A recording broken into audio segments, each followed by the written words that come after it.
Hello बच्चों, maths by तेंदुर में आपका स्वागत है। बच्चों बहुत ही इंपॉर्टेंट टॉपिक चल रहा है और आप जानते हैं उस टॉपिक का नाम क्या है, area under the curve application of integrals का एक पार्ट है बच्चों। उससे हम जो है सवाल करवा रहे हैं और आपको पता है इस एग्जाम में भरपूर क्वेश्चंस पूछे जाते हैं और ये यहाँ भी जो हम बता रहे हैं बच्चों वो 8 मार्क्स का क्वेश्चन है, ध्यान रखिएगा। अगर आप हमारे साथ जुड़े रहेंगे तो आपको इसी तरह के और भी क्वेश्चंस देखने को मिलेंगे बच्चों, और हम जो आगे आपको पढ़ाएंगे वो बहुत ही इफेक्टिव क्वेश्चंस होंगे बच्चों जो आपके एग्जाम में पूछे जाएंगे। इसलिए हमारे साथ बने रहिए और हमारा चैनल मैथ्स बाय तेंदुर सर को सब्सक्राइब कर लीजिए, ठीक है। तो चलिए हम स्टार्ट करते हैं। बहुत ही इंपॉर्टेंट टॉपिक चल रहा है बच्चों, application of integrals area under the curve. आपके पास क्लास 12 के लिए बच्चों सबसे इंपॉर्टेंट क्वेश्चंस हम लेकर आते हैं, ठीक है। तो चलिए स्टार्ट करते हैं। क्वेश्चन है आपके पास, find the area bounded by the curve and x square plus y square. आप देख सकते हैं बच्चों एक कर्व ये है और एक कर्व ये है आपके पास, और कर्व कैसा है, ये कर्व है हमारा सर्किल का। ये इक्वेशन सर्किल की है, ये भी इक्वेशन सर्किल की है, लेकिन दोनों के बच्चों सेंटर क्या है, दोनों के सेंटर अलग अलग है। तो सेंटर को देखते हुए हमें इसका ग्राफ स्केच करना है, ये आपको समझना है, ठीक है। तो देखिए कैसे स्केचिंग करनी है इसको, क्योंकि विदाउट स्केचिंग आप इसके सवाल नहीं लगा सकते हैं, ध्यान रखिएगा। तो उसको भी सीखना पड़ेगा आपको और उसको सीखने के लिए हमारे साथ जुड़ जाइए। चलिए बच्चों स्टार्ट करते हैं। सबसे पहले हमको क्या करना है, ये जो आपके पास सर्किल लिखा है इसका सेंटर क्या होगा बच्चों, बताइए। आपने पढ़ा होगा x माइनस एच का whole square plus y minus k का whole square is equal to a square. तो आप देख सकते हैं h हमारा 1 है और k हमारा 0 है। मतलब बच्चों आप थोड़ा सा यहाँ पे रफ वर्क कर सकते हैं। x माइनस एच का whole square y minus k का whole square is equal to a square. तो आप देख सकते हैं h से कंपेयर करेंगे तो 1 मिलेगा और k से कंपेयर करेंगे तो है ही नहीं। इसमें y माइनस 0 का होल स्क्वायर तो यानी कि 0 है, और रेडियस हमारे पास 1 का स्क्वायर तो 1 ही है, तो बच्चों a हमारा 1 रहेगा, इसको 1 का स्क्वायर लिख सकते हैं। तो आप सेंटर देख सकते हैं बच्चों, हमारा सेंटर का जो फॉर्मूला होता है वो h, k हमारा क्या है 0 है, और रेडियस हमारे पास क्या है 1 है। बस इसी को लेकर इसका जो ग्राफ होगा उसको स्केच करेंगे बच्चों। तो चलिए इसको हटाते हैं। सेंटर हमारा 0 1 है, 1 0 है, और रेडियस हमारा 1 है। तो चलिए बनाते हैं इसका फिगर। ये हमारे पास बच्चों देख सकते हैं ये x एक्सिस है और ये हमारा क्या है y एक्सिस है। अब हमारा सेंटर क्या है 1, सेंटर क्या है हमारा 1, 0, यानी रेडियस कितनी है 1। तो बच्चों हमें यहां से जाना है रेडियस लेकर 1, ठीक है, क्योंकि आपका सेंटर भी 1 है तो रेडियस भी आपका 1 है, यानी आपका जो सर्किल बनने वाला है बच्चों वो कुछ इस टाइप का होगा। सर्किल को ध्यान से समझिएगा कि कैसे इसको बनाना है, ठीक है। ये आपका सर्किल होगा, ठीक है, ये आपका क्या होगा सर्किल होगा जिसका सेंटर क्या होगा बच्चों 1, 0। तो आप यहां पे लिख सकते हैं इसका सेंटर 1, 0, ओके। उसके बाद एक और सर्किल है आपके पास बच्चों, एक और सर्किल है x square plus y square is equal to 1, यानी इसका सेंटर क्या होने वाला है, इसका सेंटर 0, 0 है। तो सेंटर 0, 0 का मतलब ऑरिजिन से वो बनेगा, कहां से बनेगा, ऑरिजिन से बनेगा। लेकिन रेडियस कितनी है बच्चों, ये ध्यान दीजिए, रेडियस हमारी 1 है, तो यानी 1 आपको अगर सेंटर ये है तो इसका मतलब 1 आपको इधर जाना है और 1 ही इतना इधर भी रहना है, यानी यहां से पास होगा, इसके सेंटर से ये वाला सर्किल जो होगा पास होगा बच्चों। तो चलिए पास कराते हैं इस तरह से, ये देखिए ये हमारा पास कर गया, ठीक है। अब हमसे कह रहा है कि find the area bounded by the curve, इन दोनों कर्व के बीच का एरिया फाइंड करना है। तो बच्चों ये ऐसे और ये ऐसे कट कर रहा है, यानी ये वाला एरिया आपको क्या करना है फाइंड करना है, ठीक है ना बच्चों। उम्मीद आप सभी लोगों को अच्छे से समझ में आया होगा। तो चलिए इसके बाद हमें करना क्या होगा बच्चों, हमें नाम लिखना होगा। ये मान लीजिए O हो गया, ठीक है, ये A हो गया, और ये B हो गया, ये C हो गया, और ये D हो गया, और ये क्या हो गया बच्चों E हो गया। क्योंकि D और E इसलिए लिखना जरूरी है बच्चों क्योंकि ये इंटरसेक्टिंग पॉइंट्स है, ये दोनों सर्किल एक दूसरे को कहां कट कर रहे हैं D और E पॉइंट पर, तो इसके इंटरसेक्टिंग पॉइंट्स भी निकालने पड़ेंगे तभी। अब देखिए बच्चों होता क्या है कि अगर मुझे इसका एरिया निकालना है, इस शेडेड रीजन का एरिया अगर निकालना है तो मैं क्या करूंगा, मुझे देखना होगा कि मैं इस वाले सर्किल के साथ कहां तक जा रहा हूं। तो मैं इस वाले सर्किल के साथ यहां तक जा रहा हूं, यही चीज यहां तक भी आ रही है, यानी इसके पोर्शन को हम यहां देख सकते हैं बच्चों, ऐसे हम डिवाइड करके देख सकते हैं देन, ठीक है। तो इतना आपको अलग नजर आएगा, इस सर्किल के लिए नजर आएगा, और इसके बाद वाला जो बच्चों आएगा वो इस सर्किल के लिए आएगा।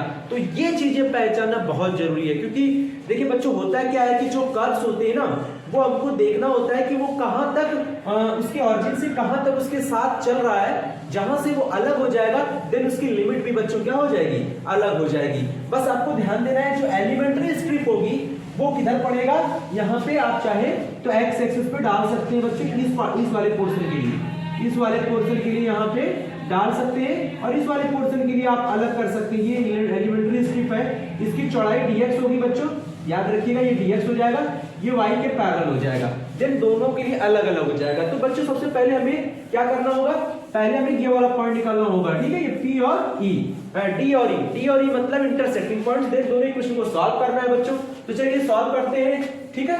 तो हम देख सकते हैं बच्चों x square plus y square equal to 1 है, तो यहां से आप y square is equal to क्या हो जाएगा 1 माइनस x स्क्वायर, इसको उठाकर इसमें लगा दीजिए बच्चों, तो यहां हो जाएगा x माइनस 1 का whole square plus y square, और y स्क्वायर कितना है बच्चों, y स्क्वायर है 1 minus x square is equal to 1, इसका होल स्क्वायर खोल दीजिए, x स्क्वायर प्लस 1 माइनस का 2x प्लस 1 माइनस का x square is equal to 1। तो आप देख सकते हैं 1 से 1 कट गया बच्चों, यहाँ क्या बचेगा, x स्क्वायर से x स्क्वायर भी कट गया, तो बचा है 1 माइनस 2x, यानी minus 2x is equal to minus 1, तो x इज इक्वल टू 1/2। एक x की वैल्यू मिल गई बच्चों, यहाँ लगा दीजिए y मिल जाएगा, तो जब x हमारा 1/2 था तो y स्क्वायर है बच्चों, y square is equal to 1 minus x की जगह 1/2 यानी 1/4, देन y आ जाएगा प्लस माइनस, यहाँ देखिए स्क्वायर रूट है तो यहाँ घटा लीजिए, 3/4 आएगा, इसका स्क्वायर रूट निकालेंगे तो प्लस माइनस जरूर लगाएंगे बच्चों, प्लस माइनस 3/2 आएगा बच्चों, क्या आएगा, प्लस माइनस √3/2 आएगा। अब इंटरसेक्टिंग पॉइंट्स हमको मिल गए, तो d के पॉइंट्स क्या हो जाएंगे बच्चों, d के एक पॉइंट्स होगा प्लस वाला 1 x की वैल्यू 1/2 है, y वाला भी प्लस का ही लिखना होगा बच्चों, √3/2, यहाँ वाला पॉइंट आप लिख दीजिए 1/2 √3/2, उसके बाद यहाँ वाला पॉइंट भी आप मेंशन कर दीजिए, मेंशन करेंगे तो x की वैल्यू 1/2, y की वैल्यू इसकी नेगेटिव वैल्यूज होगी बच्चों, ये ध्यान रखना है, वो आप भी यहाँ पे लिख सकते हैं, तो 1/2 माइनस √3/2। उम्मीद है आप लोगों को बहुत ही बेहतरीन तरीके से समझ में आ रहा होगा बच्चों, डी और ई इंटरसेक्टिंग पॉइंट्स हैं उनको जरूर निकालिएगा, क्योंकि तभी हम, अब यहाँ देखिए, अब आपको एक चीज और ध्यान देना है बच्चों, ये हमारा क्या है, ऑरिजिन है, इसको तो हमें पता ही है कि ओ के कोऑर्डिनेट्स क्या होते हैं, ओ के कोऑर्डिनेट्स ऑरिजिन है, तो ओ हो जाएगा हमारा 0 0, ओ क्या हो जाएगा 0 0 हो जाएगा, तो यहाँ पे यहाँ से यहाँ तक जाना है, तो यहाँ से यहाँ तक जाने के लिए इसको हम मान लेते हैं बच्चों, इसको हम थोड़ी देर के लिए यहाँ पे थोड़ा सा साफ करके लिख लेते हैं, इसको हम P मान लेते हैं, ये D है, ठीक है, ये P मान लेते हैं, और P के जो कोऑर्डिनेट्स होंगे बच्चों हम यहाँ अलग से लिख दे रहे हैं, यहाँ देखिए x की जो लिमिट होगी बच्चों कितना होगा 1/2, और y पे तो चलेगा ही नहीं, तो यहाँ पे ध्यान रखना है P के कोऑर्डिनेट्स क्या होंगे 1/2, 0। अब देखिए आराम से आपका सवाल लग जाएगा, आप यहाँ से यहाँ तक जाएंगे, फिर यहाँ से यहाँ तक जाएंगे, इसके लिए आपका ये वाला सर्किल लगेगा और इसके लिए आपका ये वाला सर्किल लगेगा, हो गया सवाल बच्चों, हो गया सवाल। अब देखिए रिक्वायर्ड एरिया निकालना है, क्या निकालना है, रिक्वायर्ड एरिया। देखिए कितने बेहतरीन तरीके से मैंने आपको सवाल बताया है, उम्मीद है आप लोगों को बहुत अच्छे से समझ में आया होगा। रिक्वायर्ड एरिया निकालने के लिए बच्चों में करना क्या होगा, देखिए इतना ही पोर्शन है, तो ये इतना ऊपर है और इतना नीचे, और आपको पता है x और y की पावर जब इवन होता है ना, जो कर्व होता है सिमेट्रिकल अबाउट बोथ एक्सेस होता है बच्चों, ठीक है, तो यहाँ चारों से मल्टीप्लाई नहीं करना, क्योंकि ये वाला पोर्शन ऊपर है और ये वाला नीचे है, तो केवल 2 से मल्टीप्लाई करना है, ठीक है। रिक्वायर्ड एरिया, क्योंकि आप केवल इतना ऊपर निकालेंगे तो इतना ही भाग तो नीचे भी है ना, ध्यान रखिएगा। तो रिक्वायर्ड एरिया निकालने के लिए आप लिखेंगे 2, ठीक है, 2 लिखेंगे बच्चों, और x की लिमिट देखिए कितनी, यहाँ ब्रैकेट बना लीजिए, 0 से लेकर यहाँ x की लिमिट कितनी आई है p की 1/2, तो आप यहाँ 1/2 लिखेंगे, ठीक है, और यहाँ से यहाँ तक के लिए फॉर्मूला हो जाएगा, क्योंकि स्ट्रिप y की है तो बच्चों स्ट्रिप dx इस पे डाला गया है, तो y dx लिखेंगे, ठीक है। उसके बाद ये y dx किसके लिए है, इस वाले सर्किल के लिए, तो इस वाले सर्किल की क्वेश्चन क्या थी, x - 1 का whole square plus y square equal to 1। तो हम ये भी कह सकते हैं बच्चों, अगर आप नाम देना चाहें तो ये y1 हो जाएगा, ये हमारा हो जाएगा y2, देन हम y1 dx भी लिख सकते हैं, कोई दिक्कत नहीं है। या फिर यहाँ पे आपको लिखना पड़ता है कि ये कौन सा सर्किल है, यहाँ पे आप ये वाली सर्किल भी लिख सकते हैं, फर्स्ट सर्किल आपको पर मेंशन कर दीजिए, इस वाले को हमने मान लिया, या आप इसको y1 मान लीजिए बच्चों, इसको क्या मान लीजिए, यहाँ से y1 स्क्वायर नहीं मान रहे हैं तो आप ऐसे लिखा रहने दीजिए, ऐसे ही लिखा रहने दीजिए, फिर पहले घटा लीजिए, ठीक है, फिर माइनस लगाइए, क्योंकि आपको सॉरी घटाना नहीं है, एडिंग करना है, क्योंकि यहां से यहां तक गए फिर यहां से यहां तक जाना है बच्चों। तो आप ऐड करिए 1/2 से। देखिए यहाँ पे x की लिमिट कितनी है 1/2 और फिर यहाँ खत्म जहां हो रहा है और इसके कोऑर्डिनेट्स तो पता है, ये हमारा क्या है बच्चों, ये रेडियस है, रेडियस 1 थी, इधर भी रेडियस 1 है, तो 1 कॉमा क्या हो जाएगा 0, तो इसका मतलब 1/2 से 1 हो जाएगा और यहाँ भी y लिख जाएगा। तो बच्चों इसको y1 मान लीजिएगा, इसको y2 मान लीजिएगा, बस इतना ही फर्क है। तो ये जो फर्स्ट सर्किल है ये वाला, इसको आपने y1 लेट कर लिया और इस वाले को क्या लेट कर लिया y2 लेट कर लिया। ये बस ध्यान रखना है, ये आपको क्या करना है ध्यान रखना है, ये y1 होगा और ये y2 होगा, तो y1 ये y2 ये बहुत सिंपल है, एकदम आसानी तरीके से आप कर सकते हैं बच्चों। हम ऊपर से इरेज कर देते हैं। उम्मीद है आप सभी लोगों को बहुत ही अच्छे से समझ में आ रहा होगा और मस्त पढ़ाई कर रहे होंगे, ठीक है, और तैयारी कर रहे होंगे बोर्ड एग्जाम की। तो देखिए यहाँ पे 2 लिखिए यहाँ वाला। उसके बाद बच्चों आपको करना क्या है 0 से 1/2, 0 से 1/2 लिखना है। y1 आपको यहाँ से निकालना है बच्चों। तो बताइए y1 कितना मिलेगा, y1 मिलेगा 1, ये उधर चला जाएगा बच्चों, x - 1 का होल स्क्वायर, कर्ली ब्रैकेट लगाइए, 1 - x - 1 का होल स्क्वायर। लेकिन बच्चों इसमें ध्यान रखना है ये जो वैल्यू है ना ये रूट में रहेगा। अब आप कहेंगे ऐसा क्यों, तो आप निकाल के देख लीजिए dx, ये जाएगा उधर, y स्क्वायर है ना, y1 स्क्वायर करेंगे तो स्क्वायर हट के इस पर अंडर रूट लग जाएगा। फिर प्लस लगाना है बच्चों, प्लस लगाया, 1/2 से 1 जाना है, 1/2 से 1, और y2 की वैल्यू आपको इस तरीके से मिलेगा x square plus y square is equal to 1 से। तो यहाँ तो आपने निकाला ही था, क्या हो जाएगा under root 1 minus x square dx और ब्रैकेट बंद कर दीजिए। अब फॉर्मूला आना चाहिए बच्चों, तभी आप इस सवाल को लगा सकते हैं। देखिए फॉर्मूला है under root a square minus x square का क्या होता है, देखिए ये 2 तो बाहर रहेगा, ठीक है, 1/2, ठीक है, x रूट, x हमारा x - 1 है रूट में, ठीक है, 1 माइनस जो चीज लिखा हुआ है वही आप लिखेंगे यहाँ पे क्या करेंगे ये लिख देंगे 1 माइनस। बच्चों आप देख सकते हैं अब हमें करना है क्या, इसका फॉर्मूला आना चाहिए, तो हम फॉर्मूला लगाएंगे under root 1 minus x square, यानी यहाँ 1 का a square minus x square का फॉर्मूला बन रहा है, a square minus x square, तो फॉर्मूला हो जाएगा 1/2 x हमारा क्या है x - 1, x हमारा है x - 1, फिर रूट में लिखेंगे यही वैल्यू 1 माइनस x - 1 का whole square plus a square, 1 का स्क्वायर तो 1 ही रहेगा, फिर आता है साइन इनवर्स, क्या लिख जाएगा साइन इनवर्स, ये हटा दीजिए, साइन इनवर्स की वैल्यू कितनी है, साइन इनवर्स x हमारा क्या है x - 1 अपॉन a हमारा a 1 का स्क्वायर हो जाएगा, 1 का स्क्वायर मतलब 1, और इसको बंद करिए, लिमिट लगाइए बच्चों, लिमिट 0 to क्या है 1/2, फिर आप क्या लिखेंगे प्लस, तो ये ब्रैकेट अभी यहाँ पे लिमिट आपको अगर लगानी है तो इसके लिए ब्रैकेट आप चेंज कर लीजिएगा, चलिए लगाए रखिए 0 से 1/2 और फिर प्लस लगाइए, क्या लगाएंगे प्लस, इस वाले को भी निकालिए बच्चों, तो इसका भी फॉर्मूला ही है, तो 1/2 कर्ली ब्रैकेट लगाइए, x रूट, x हमारे पास x है, रूट में 1 minus x square plus a square 1 का स्क्वायर, फिर साइन इनवर्स लिखिए बच्चों, x हमारा x है अपॉन ये हमारा 1 है, ब्रैकेट बंद करिए, लिमिट लगाइए बच्चों 1/2 से 1, 1/2 से 1, ब्रैकेट ये वाला बंद कर दीजिए बिग ब्रैकेट। थोड़ा सा आपको लंबा मेहनत नहीं करना है, बस ये है कि थोड़ा फॉर्मूला आता है ना बच्चों, इसमें कुछ है ही नहीं, इस सवाल में कुछ भी नहीं है, आपको दोनों इक्वेशन को सॉल्व करके इंटरसेक्टिंग पॉइंट जहां निकालेंगे आपको उसकी लिमिट को डिवाइड करता हुआ मिलेगा बच्चों।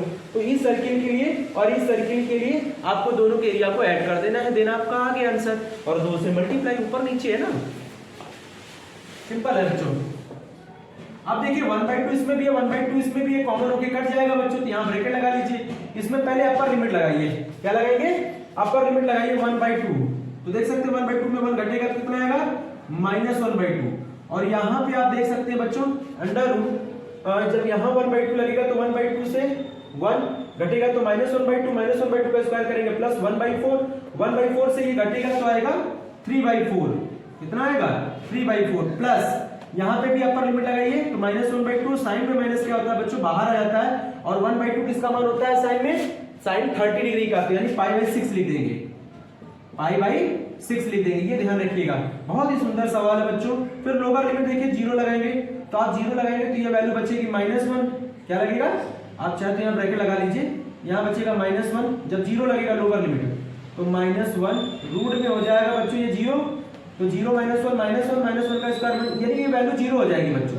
ये वाली वैल्यू क्या हो जाएगी? 0 हो जाएगी। आप इधर आएंगे तो यहाँ 0 लगाएंगे और 0 -1 करेंगे तो माइनस बाहर आ जाएगा, यानी माइनस यहाँ लग जाएगा। फिर साइन इनवर्स आपका मान बचेगा साइन इनवर्स 1, और 1 किसका मान होता है? साइन 90 का, यानी π/2 हो जाएगा बच्चों, π/2 हो जाएगा। आप इसको इस तरह के ब्रैकेट में रख लीजिए, प्लस 1/2, ये 1/2 कॉमन हो चुका है बच्चों, ये 1/2 क्या हो चुका है? कॉमन हो चुका है। अब यहाँ पे ध्यान रखना है, अपर लिमिट 1 लगाना है, तो 1 लगाएंगे तो बच्चों 0 हो जाएगा।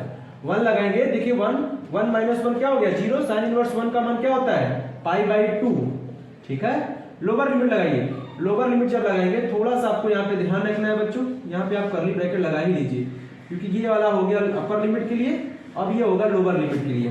तो लोअर लिमिट 1/2 लगाइए, तो जब लोअर लिमिट 1/2 लगाएंगे, यहाँ 1/2 का स्क्वायर 1/4, देन अंडर रूट आ जाएगा 3/4 प्लस π/6, साइन 30 की वैल्यू होती है ना 1/2। अब ब्रैकेट ये वाला बंद, फिर पूरा बंद। अब आपको करना क्या है? देखिए अब यहाँ पे हो क्या रहा बच्चों कि आपने अपर लिमिट जब लगाई थी, यहाँ पे 0 से 1/2 आपने लगाया था ना, ये 0 से 1/2, तो आपने इसको सॉल्व करके ये निकाला था। अब आप चाहें इस ब्रैकेट का इस्तेमाल बंद कर सकते हैं, क्योंकि ये अपर लिमिट हो गया था इधर, ये पूरी वैल्यू में upper limit minus lower limit अलग लग गया, इसमें अलग लग गया, 1/2 कॉमन हो गया, देन इस ब्रैकेट की भी कोई जरूरत नहीं थी आपके पास। ठीक है, बहुत आसानी से आप सवाल लगा रहे हैं बच्चों।